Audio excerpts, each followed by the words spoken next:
viens de présenter mes lettres de créance, Son Excellence, Monsieur le Président Kais Saied, nos chefs de gouvernement, Madame Bouden et Madame Marine, se sont rencontrés au COP27 lors d'un entretien bilatéral au Caire. Ça me fait vraiment plaisir puisque je suis ici depuis le 1er septembre.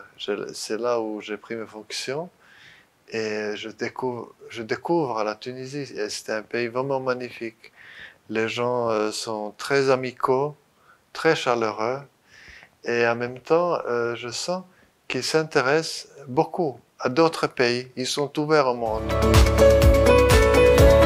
La Finlande est souvent considérée très avancée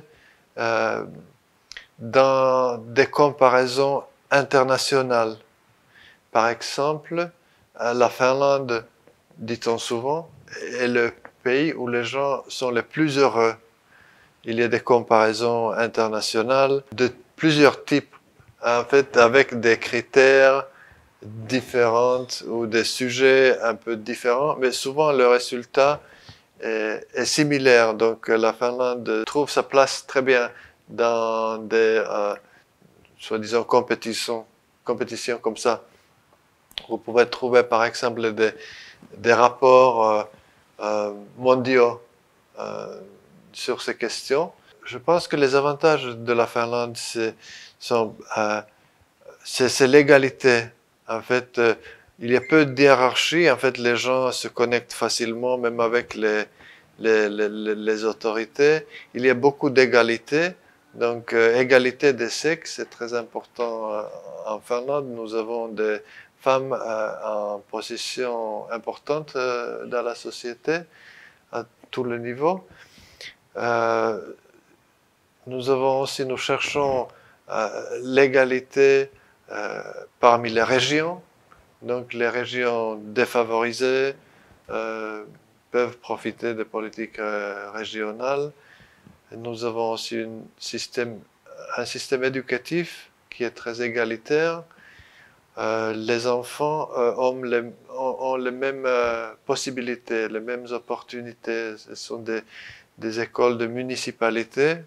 Partout en Finlande, nous avons très peu d'écoles privées, donc tout le monde fait les mêmes écoles. D'autres sujets qui sont importants pour nous, c'est la digitalisation, l'automatisation et les entreprises start-up, les PME. Donc la Finlande est un pays connu pour la haute technologie, notamment la télécommunication, mais aussi les technologies vertes. Le secteur public en Finlande fonctionne bien. C'est une société de confiance. Donc, les gens font confiance aux institutions et aux autorités. Ils croient à la science et à l'éducation. Le secteur public fonctionne bien. La Finlande donc collecte des taxes et les gens sont assez comme tout le monde fait, mais en Finlande, ce qui est typique, c'est que les gens sont assez contents de payer leurs taxes puisqu'ils voient la rente en leur vie quotidienne.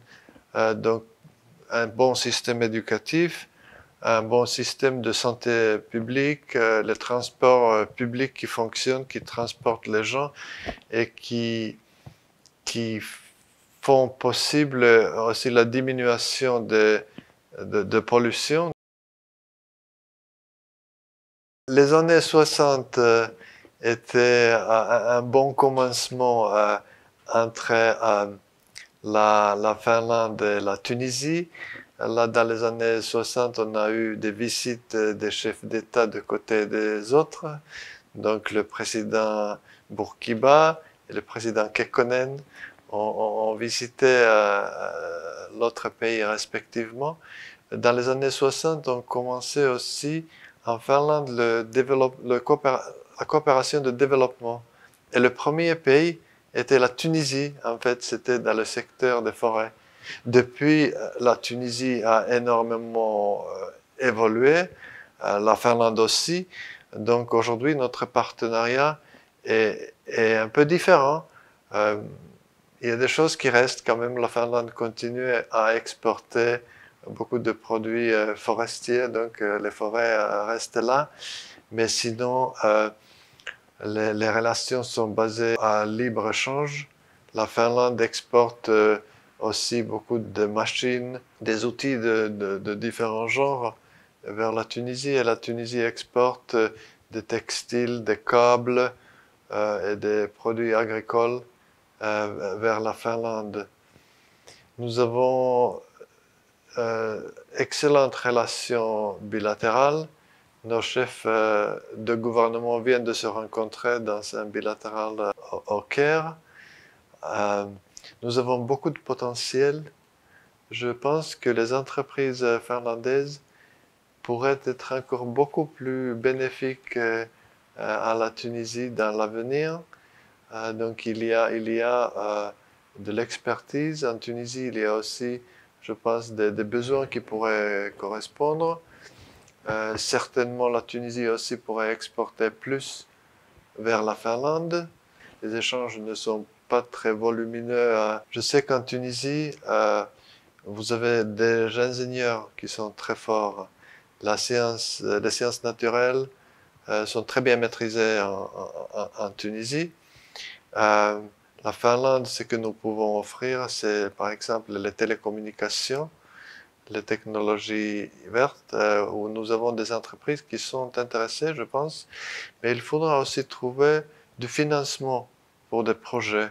En Tunisie, il y a par exemple les ports, les mines et d'autres infrastructures qui fonctionnent, mais à mon avis, pourraient fonctionner encore mieux, puisque ce sont des endroits clés pour le développement du pays entier. En Tunisie, votre atout, c'est le talent. C'est le talent du peuple, et la volonté des peuples de travailler ensemble en Tunisie et avec d'autres pays.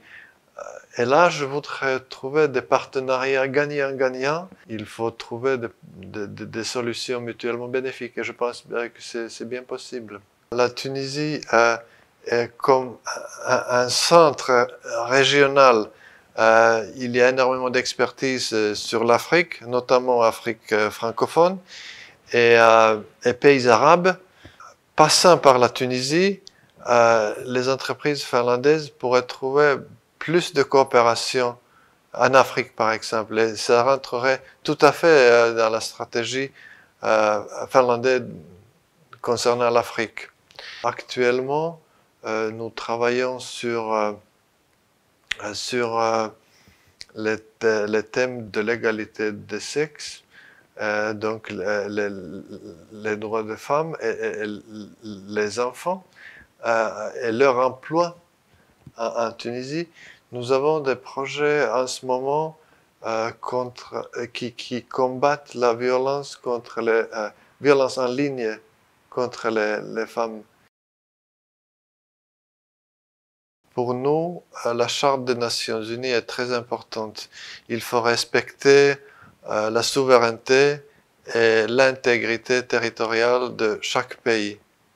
Actuellement, ce qui est un grand souci pour nous, c'est l'agression russe contre l'Ukraine.